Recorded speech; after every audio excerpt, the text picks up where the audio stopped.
नमस्कार। आज हम आप लोगों को एक कहानी सुनाने जा रहे हैं, गरीब की हाय, जो भारत के महान कहानीकार उपन्यासकार मुंशी प्रेमचंद के द्वारा लिखी गई है। तो आइए सुनते हैं यह कहानी। मुंशी राम सेवक भौएं चढ़ाए हुए घर से निकले और बोले, इस जीने से तो मरना भला है।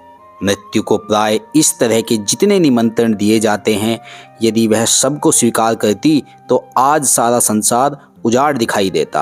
मुंशी राम सेवक चांदपुर गांव के एक बड़े रईस थे। रईसों के सभी गुण इनमें भरपूर थे। मानव चरित्र की दुर्बलताएं उनके जीवन का आधार थी।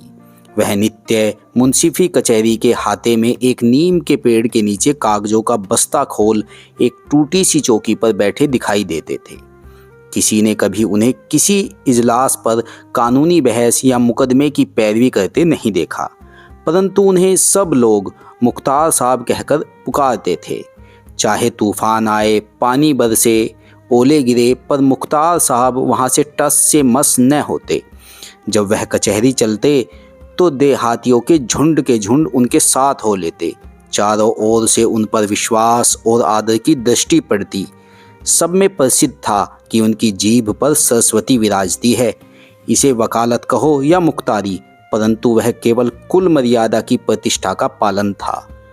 आमदनी अधिक न होती थी। चांदी के सिक्कों की तो चर्चा ही क्या, कभी कभी तांबे के सिक्के भी निर्भय उनके पास आने से हिचकते थे।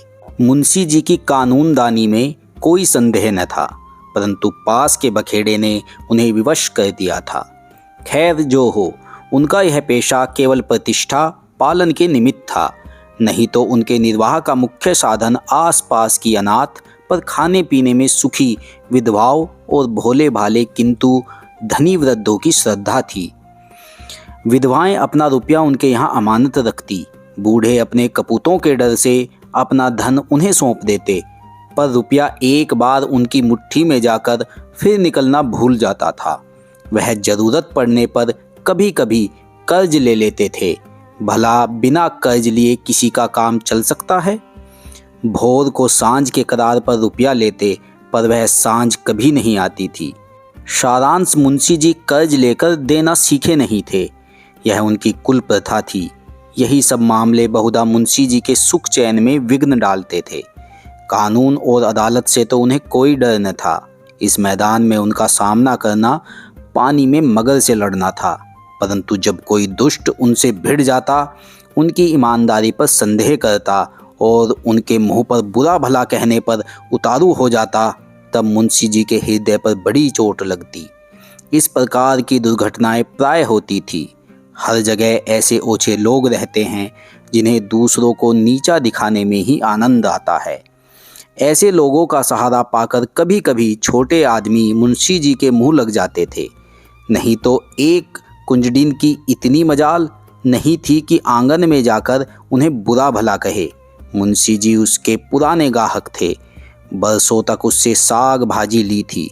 यदि दाम न दिया जाए तो कुंजडिन को संतोष करना चाहिए था।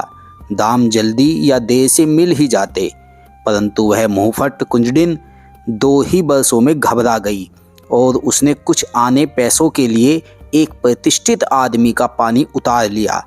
झंझलाकर मुंशी जी अपने को मृत्यु का कलेवा बनाने पर उतारू हो गए, तो इसमें उनका कुछ दोष न था। इसी गांव में मूंगा नाम की एक विधवा ब्राह्मणी रहती थी। उसका पति ब्रह्मा की काली पलटन में हवलदार था और लड़ाई में वहीं मारा गया।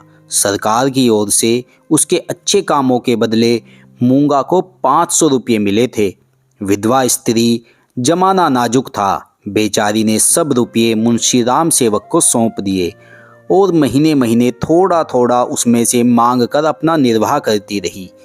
मुंशी जी ने यह कर्तव्य कई वर्ष तक तो बड़ी ईमानदारी के साथ पूरा किया, पर जब बूढ़े होने पर भी मूंगा नहीं मरी और मुंशी जी को यह चिंता हुई कि शायद उसमें से आधी रकम भी स्वर्ग यात्रा के लिए नहीं छोड़ना चाहती, तो एक दिन उन्होंने कहा, मूंगा, तुम्हें मरना है या नहीं?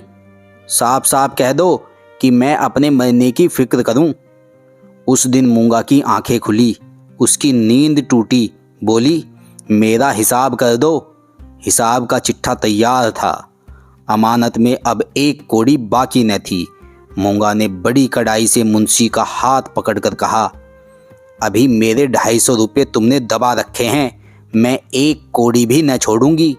परंतु अनाथों का क्रोध पटाखे की आवाज़ है, जिससे बच्चे डर जाते हैं और असर कुछ नहीं होता। अदालत में उसका कुछ जोर न था, न लिखा पड़ी थी, न हिसाब किताब। हाँ, पंचायत से कुछ आसरा था। पंचायत बैठी, कई गांव के लोग इकट्ठे हुए। मुंशी जी नीयत और मामले के साफ थे, उन्हें पंचों का क्या डर।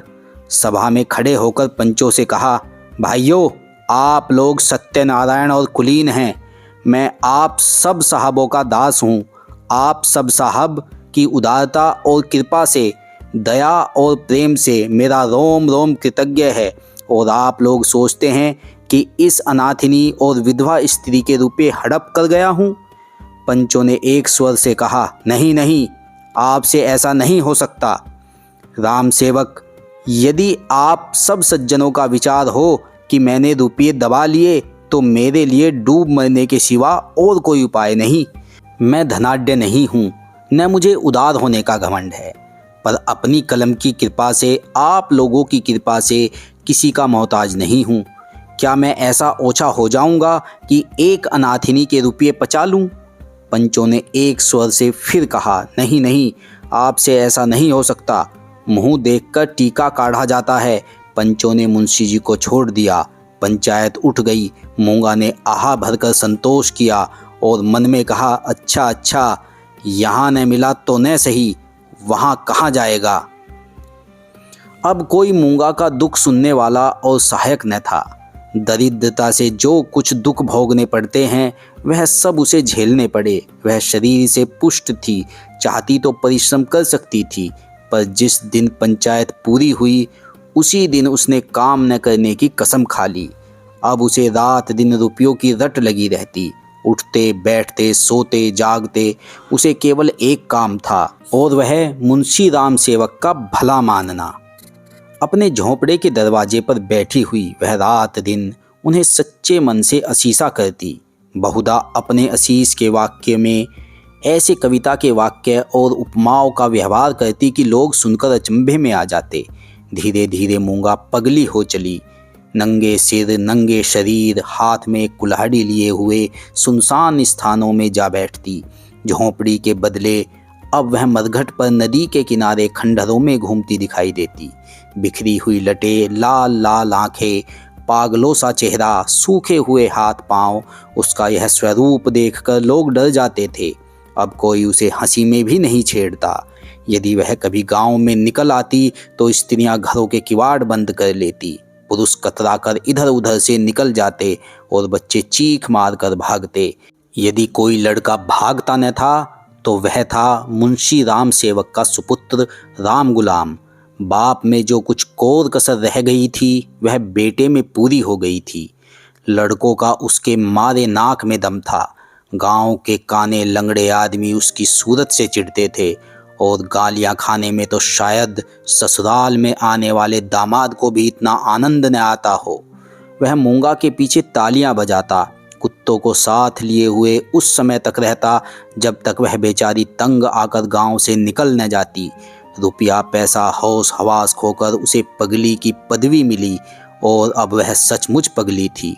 अकेली बैठी अपने आप घंटों बातें किया करती, जिसमें राम सेवक के मांस, हड्डी, चमड़े, आंखें, कलेजा आदि को खाने, मसलने, नोचने, खसोटने की बड़ी उत्कट इच्छा प्रकट की जाती थी। और जब उसकी यह इच्छा सीमा तक पहुंच जाती तो वह राम सेवक के घर की ओर मुंह करके खूब चिल्लाकर और डरावने शब्दों में हाँक लगाती, तेरा लहू पीऊंगी। प्राय रात के सन्नाटे में यह गरजती हुई आवाज़ सुनकर स्त्रियां चौंक पड़ती थी, परंतु इस आवाज़ से भयानक उसका ठट्ठा कर हंसना था। मुंशी जी के लहू पीने की कल्पित खुशी में वह जोर से हंसा करती थी। इस ठट्ठाने से ऐसी आसुरिक उद्दंडता, ऐसी पाशविक उग्रता टपकती थी कि रात को सुनकर लोगों का खून ठंडा हो जाता था। मालूम होता मानो सैकड़ों उल्लू एक साथ हंस रहे हैं। मुंशी राम सेवक बड़े हौसले और कलेजे के आदमी थे।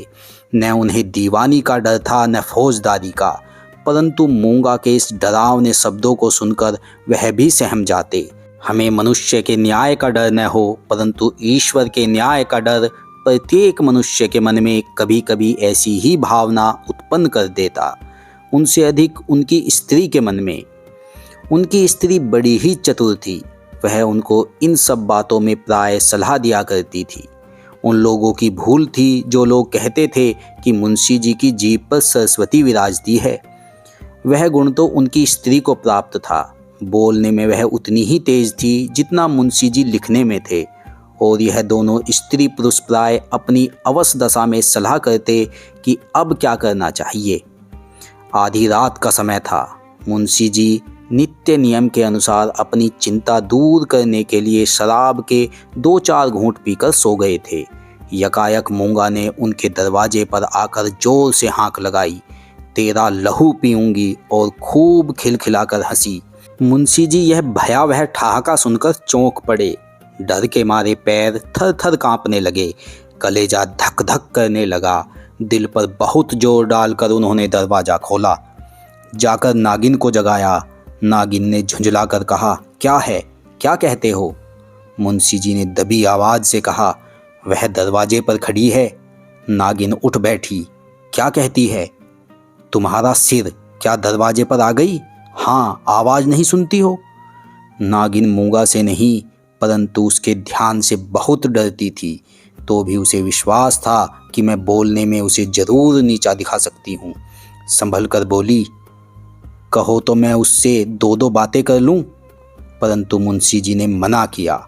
दोनों आदमी पैर दबाए ड्योढ़ी में गए और दरवाजे से झांक कर देखा, मूंगा की धुंधली मूरत धरती पर पड़ी थी और उसकी सांस तेजी से चलती हुई सुनाई देती थी। राम सेवक के लहू मांस की भूख में वह अपना लहू और मांस सुखा चुकी थी। एक बच्चा भी उसे गिरा सकता था, परंतु उससे सारा गांव थर थर कांपता था। हम जीते मनुष्य से नहीं डरते, पर मुर्दे से डरते हैं। रात गुजरी, दरवाजा बंद था, पर मुंशी जी और नागिन ने बैठकर रात काटी। मूंगा भीतर नहीं घुस सकती थी, पर उसकी आवाज़ को कौन रोक सकता था। मूंगा से अधिक डरावनी उसकी आवाज़ थी। भोर को मुंशी जी बाहर निकले और मूंगा से बोले, यहाँ क्यों पड़ी है? मूंगा बोली, तेरा लहू पीऊंगी। नागिन ने बल खाकर कहा, तेरा मुंह झुलस दूंगी। पर नागिन के विष ने मूंगा पर कुछ असर न किया। उसने जोर से ठहाका लगाया। नागिन खिसियानी सी हो गई। हंसी के सामने मुंह बंद हो जाता है। मुंशी जी फिर बोले, यहाँ से उठ जा। न उठूंगी। कब तक पड़ी रहेगी? तेरा लहू पी कर जाऊंगी। मुंशी जी की प्रखर लेखनी का यहाँ कुछ जोर न चला और नागिन की आग भरी बातें यहाँ सर्द हो गई। दोनों घर में जाकर सलाह करने लगे, यह बला कैसे टलेगी? इस आपत्ति से कैसा छुटकारा होगा? देवी आती है तो बकरे का खून पीकर चली जाती है, पर यह डाइन मनुष्य का खून पीने आई है। वह खून जिसका अगर एक बूंद भी कलम बनाने के समय निकल पड़ती थी तो अठवारों और महीनों सारे कुनबे को अफसोस रहता और यह घटना गांव में घर घर फैल जाती। क्या वही लहू पीकर मूंगा का सूखा शरीर हरा हो जाएगा? गांव में यह चर्चा फैल गई। मूंगा मुंशी जी के दरवाजे पर धरना दिए बैठी है। मुंशी जी के आगमन में गांव वालों को बड़ा मजा आता था। देखते देखते सैकड़ों आदमियों की भीड़ लग गई। इस दरवाजे पर कभी कभी भीड़ लगी रहती थी। यह भीड़ राम गुलाम को पसंद न थी। मूंगा पर उसे ऐसा क्रोध आ रहा था कि यदि उसका वश चलता तो वह इसे कुएं में ढकेल देता। इस तरह का विचार उठते ही राम गुलाम के मन में गुदगुदी समा गई और वह बड़ी कठिनता से अपनी हंसी रोक सका। आहा, वह कुएं में गिरती तो क्या मजे की बात होती, परंतु यह चुड़ैल यहाँ से टलती ही नहीं, क्या करूं? मुंशी जी के घर में एक गाय थी जिसे खाली दाना और भूसा तो खूब खिलाया जाता, पर वह सब उसकी हड्डियों में मिल जाता। उसका ढांचा पुष्ट होता जाता था। राम गुलाम ने उसी गाय का गोबर एक हांडी में घोला और सब का सब बेचारी मूंगा पर उड़ेल दिया। उसके थोड़े बहुत छींटे दर्शकों पर भी डाल दिए। बेचारी मूंगा लद फद हो गई और लोग भाग खड़े हुए, कहने लगे, यह मुंशी राम गुलाम का दरवाज़ा है, यहाँ इसी प्रकार का शिष्टाचार किया जाता है। जल्द भाग चलो, नहीं तो अब इससे भी बढ़कर खातिर की जाएगी। इधर भीड़ कम हुई, उधर राम गुलाम घर में जाकर खूब हंसा और खूब तालियां बजाई। मुंशी जी ने व्यर्थ की भीड़ को ऐसे सहज में और ऐसे सुंदर रूप से हटा देने के उपाय पर अपने सुशील लड़के की पीठ ठोकी। सब लोग तो चंपत हो गए, पर बेचारी मूंगा ज्यों की त्यों बैठी रह गई। दोपहर हुई, मूंगा ने कुछ नहीं खाया। सांझ हुई, हजार कहने सुनने से भी खाना नहीं खाया। गांव के चौधरी ने बड़ी खुशामद की, यहाँ तक कि मुंशी जी ने हाथ तक जोड़े, पर देवी प्रसन्न हुई। निदान मुंशी जी उठकर भीतर चले गए। वह कहते थे कि रूठने वाले को भूख आप ही मना लिया करती है। मूंगा ने यह रात भी बिना दाना पानी के काट दी। लाला जी और लालाइन ने आज फिर जाग जाग कर भौर किया। आज मूंगा की गरज और हंसी बहुत कम सुनाई पड़ती थी। घर वालों ने समझा बला टली। सवेरा होते ही जो दरवाज़ा खोलकर देखा तो वह अचेत पड़ी थी। मुंह पर मक्खियाँ भिन भिना रही है और उसके प्राण पखेरु उड़ चुके हैं। वह इस दरवाजे पर मरने ही आई थी। जिसने उसके जीवन की जमा पूंजी हर ली थी, उसी को अपनी जान भी सौंप दी। अपने शरीर की मिट्टी तक उसको भेंट कर दी। धन से मनुष्य को कितना प्रेम होता है, धन अपनी जान से भी ज़्यादा प्यारा होता है। विशेषकर बुढ़ापे में ऋण चुकाने के दिन ज्यों ज्यों पास आते जाते हैं, त्यों त्यों उसका ब्याज बढ़ता जाता है। यह कहना यहाँ व्यर्थ है कि गांव में इस घटना से कैसी हलचल मची और मुंशी राम सेवक कैसे अपमानित हुए। एक छोटे से गांव में ऐसी असाधारण घटना होने पर जितनी हलचल हो सकती, उससे अधिक ही हुई। मुंशी जी का अपमान जितना होना चाहिए था, उससे बाल बराबर भी कम न हुआ। उनका बचा खुचा पानी भी इस घटना से चला गया। अब गांव का चमार भी उनके हाथ का पानी पीने का, उन्हें छूने का रवादार न था। यदि किसी घर से कोई गाय खूंटे पर मर जाती है तो वह आदमी महीनों द्वार द्वार भी मांगता फिरता है। न नाई उसकी हजामत बनाए, न कहार उसका पानी भरे, न कोई उसे छुए, न गो हत्या का प्रायश्चित था। ब्रह्म हत्या का दंड तो इससे भी कड़ा है और इसमें अपमान भी बहुत है। मूंगा यह जानती थी और इसलिए इस दरवाजे पर आकर मरी थी। वह जानती थी मैं जीते जी तो कुछ नहीं कर सकती, मरकर उससे बहुत कुछ कर सकती हूँ। गोबर का उपला जब जलकर खाक हो जाता है, तब साधु संत उसे माथे पर चढ़ाते हैं। पत्थर का ढेला आग में जलकर आग से अधिक तीखा और मारक होता है। मुंशी राम सेवक कानूनदा थे। कानून ने उन पर कोई दोष नहीं लगाया था। मूंगा किसी कानूनी दफा के अनुसार नहीं मरी थी। ताजी रात हिंद में उसका कोई उदाहरण नहीं मिलता था।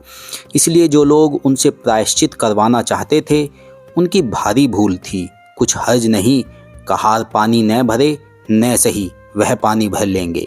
अपना काम आप करने में भला लाज ही क्या। बला से नाई बाल न बनावेगा, हजामत बनाने का काम ही क्या है।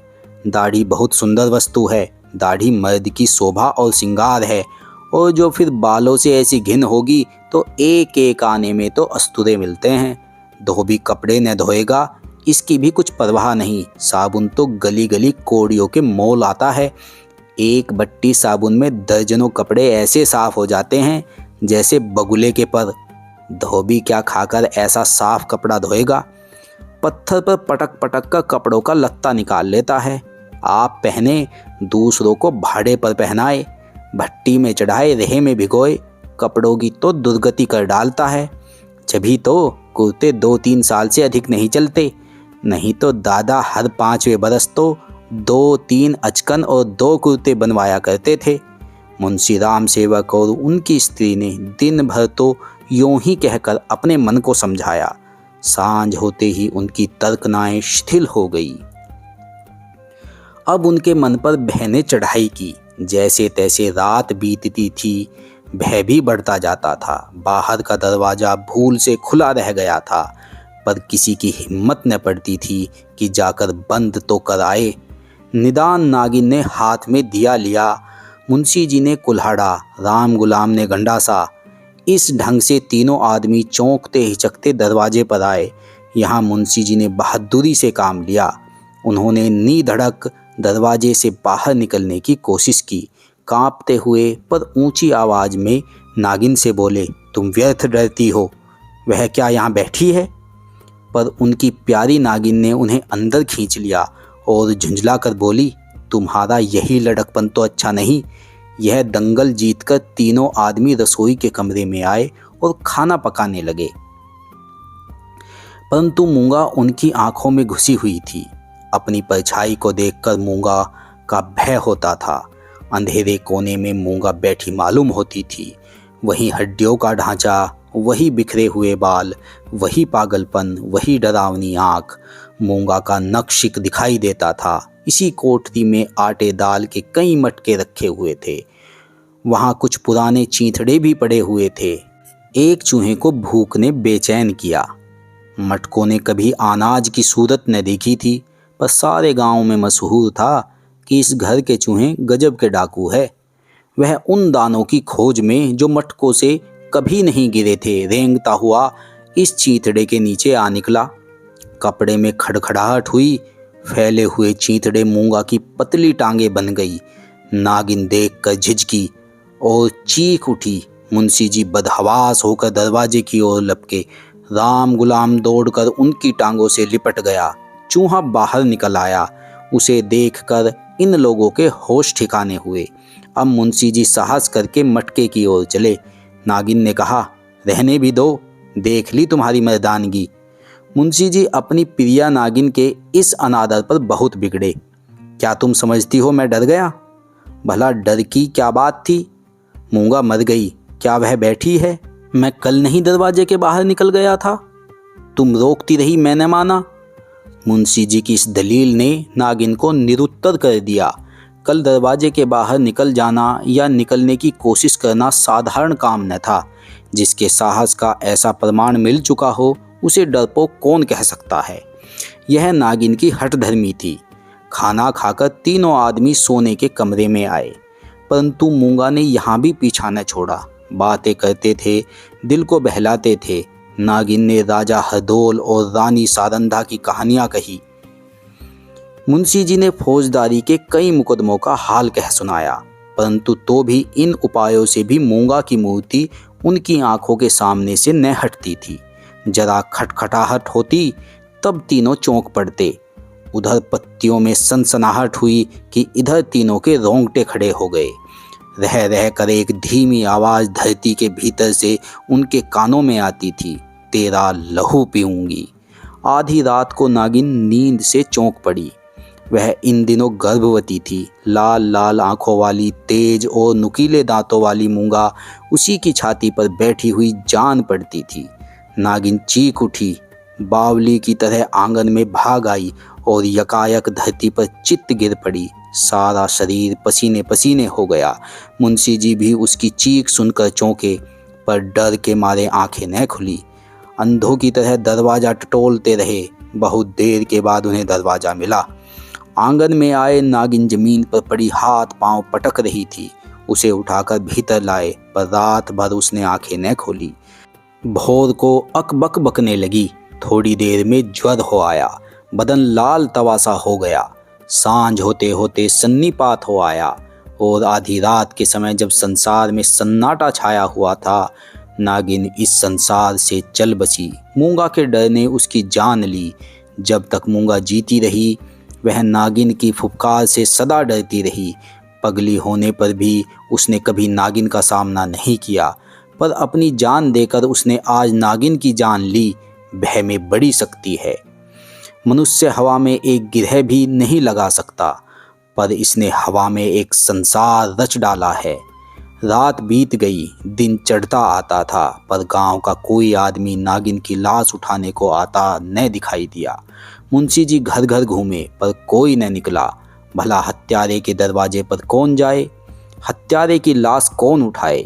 इस समय मुंशी जी का रोब दाब, उनकी प्रबल लेखनी का भय और उनकी कानूनी प्रतिभा एक भी काम न आई। चारों ओर से हार कर मुंशी जी फिर अपने घर आए। यहाँ उन्हें अंधकार ही अंधकार दिखता था। दरवाजे तक तो आए पर भीतर पैर नहीं रखा जाता था, न बाहर ही खड़े रह सकते थे। बाहर मूंगा थी, भीतर नागिन। जी को कड़ा करके हनुमान चालीसा का पाठ करते हुए घर में घुसे। उस समय उनके मन पर जो बीतती थी वही जानते थे। उनका अनुमान करना कठिन है। घर में लाश पड़ी हुई, न कोई आगे न पीछे, दूसरा ब्याह तो हो सकता था।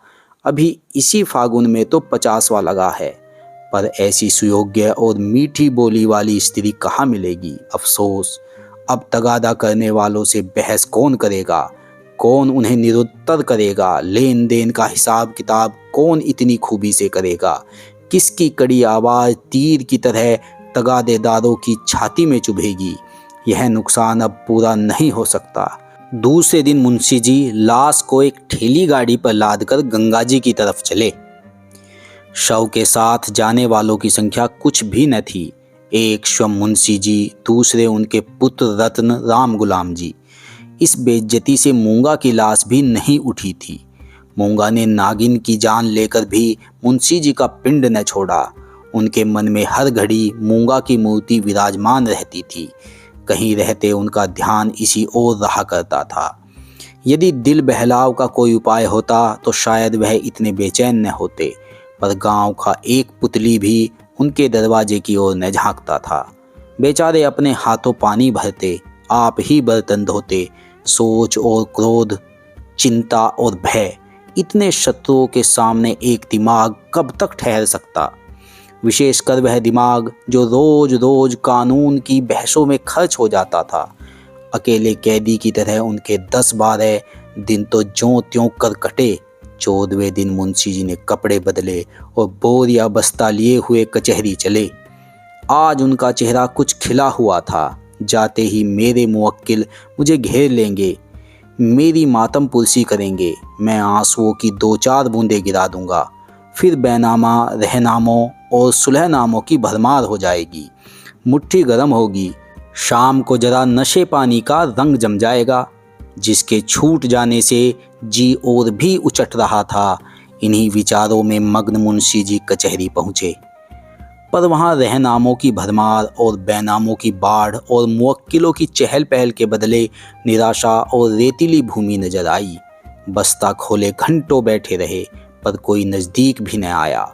किसी ने इतना भी न पूछा कि आप कैसे हैं। नए मुवक्किल तो खैर, बड़े बड़े पुराने मुवक्किल जिनका मुंशी जी से कई पीढ़ियों से सरोकार था, आज उनसे मुंह छिपाने लगे।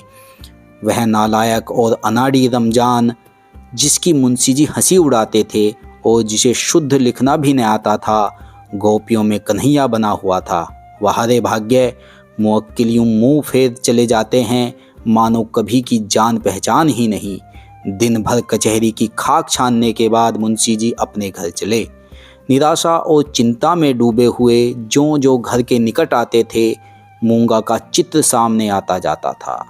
यहाँ तक कि जब घर का द्वार खोला और 2 कुत्ते, जिन्हें राम गुलाम ने बंद कर रखा था, झटपट बाहर निकले तो मुंशी जी के होश उड़ गए। एक चीख मारकर जमीन पर गिर पड़े।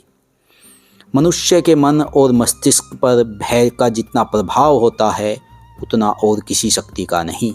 प्रेम, चिंता, निराशा, हानि, यह सब मन को अवश्य दुखित करते हैं। यह हवा के हल्के झोंके हैं और भय प्रचंड आंधी है। मुंशी जी पर इसके बाद क्या बीती मालूम नहीं। कई दिन तक लोगों ने उन्हें कचहरी जाते और वहां से मुरझाए हुए लौटते देखा। कचहरी जाना उनका कर्तव्य था, और यद्यपि वहां मुवक्किलों का अकाल था, तो भी तगादे वालों से गला छुड़ाने और उनको भरोसा दिलाने के लिए अब यही एक लटका रह गया था। इसके बाद वह कई महीने तक दीख न पड़े। बद्रीनाथ चले गए। एक दिन गांव में एक साधु आया, भभूत रमाए, लंबी लंबी जटाएं, हाथ में कमंडल। इसका चेहरा मुंशी राम सेवक से बहुत मिलता जुलता था। बोलचाल भी अधिक भेद न था। वह एक पेड़ के नीचे धूनी रमाए बैठा रहा। उसी रात को मुंशी राम सेवक के घर धुआं उठा। फिर आग की ज्वाला दिखने लगी और आग भड़क उठी। गांव के सैकड़ों आदमी दौड़े, आग बुझाने के लिए नहीं, तमाशा देखने के लिए। एक गरीब की हाय में कितना प्रभाव है। राम गुलाम मुंशी जी के गायब हो जाने पर अपने मामा के यहाँ चला गया और वहाँ कुछ दिनों रहा, पर वहाँ उसकी चाल ढाल किसी को पसंद न आई। एक दिन उसने किसी के खेत में मूली नोची। उसने 2-4 धौल लगाए। उस पर वह इस तरह बिगड़ा कि जब उसके चने खलियान में आए तो उसने आग लगा दी। सारा का सारा खलियान जलकर खाक हो गया। हजारों रुपयों का नुकसान हुआ। पुलिस ने तहकीकात की। राम गुलाम पकड़ा गया। इसी अपराध में वह चुनार के रिफ्रामेटरी स्कूल में मौजूद है।